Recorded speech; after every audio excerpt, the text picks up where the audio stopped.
So the advice that I'm going to start giving is, if you genuinely feel confident in your ability to learn backlash repair, get a laser, or contact me. We'll get you a laser.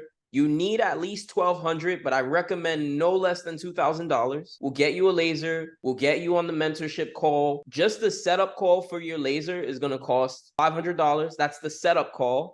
That's not with me. That's with a third party. And then the fume extractor and everything that you're going to need for your laser costs another $500. So altogether, just to get the laser and when I say setup call, you have to have a setup call with the laser because you don't know how to use the laser.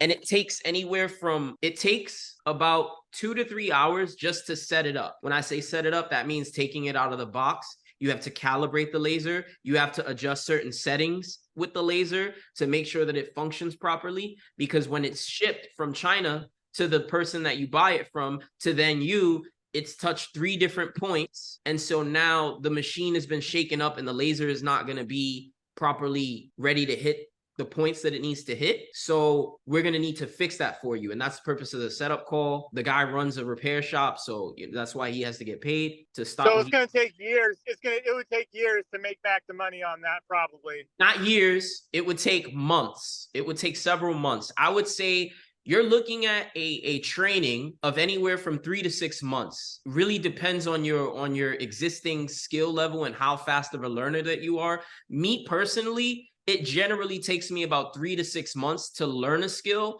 and probably about a year or more to master it. Like, I've been doing back glass repairs for about 3 or 4 years now. And I would say that I mastered them probably in like year 2. It took me a while. I got to a point where I was good at it after about 6 months, but it took me a while to master it. And I'm going through the same thing right now with OLED refurbs. I just got to a point where I'm good at them. I'm still making costly mistakes, but not so much where it's like, oh man, you should get a day job. Like, I'm doing well now. I can make money doing it. So it's realistically, it's going to take you about 3 to 6 months and a couple $1,000 in losses. I need you to accept that reality. I don't know anybody. You're talking about a couple $1,000s of loss on top of the initial investment? Yeah.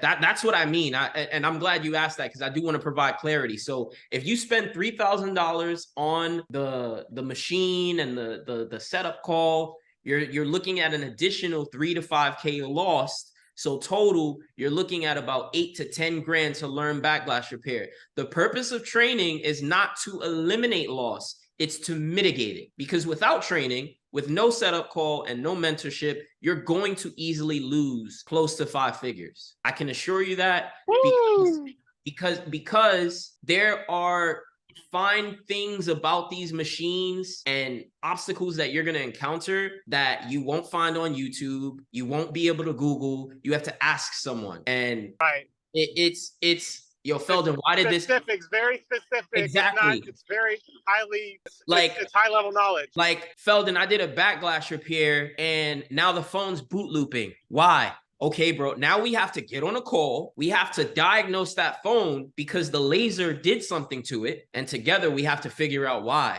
Or maybe we got to text for a couple hours and figure out why.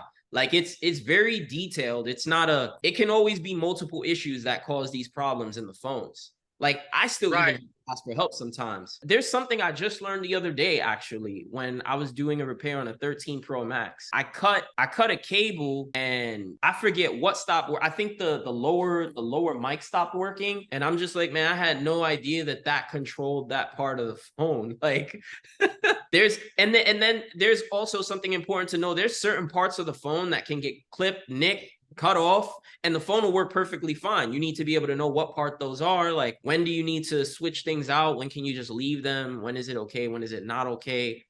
Like Nolan was asking earlier, what temperature to set the heat gun? That's not even something I know the answer to, because I don't use heat only. So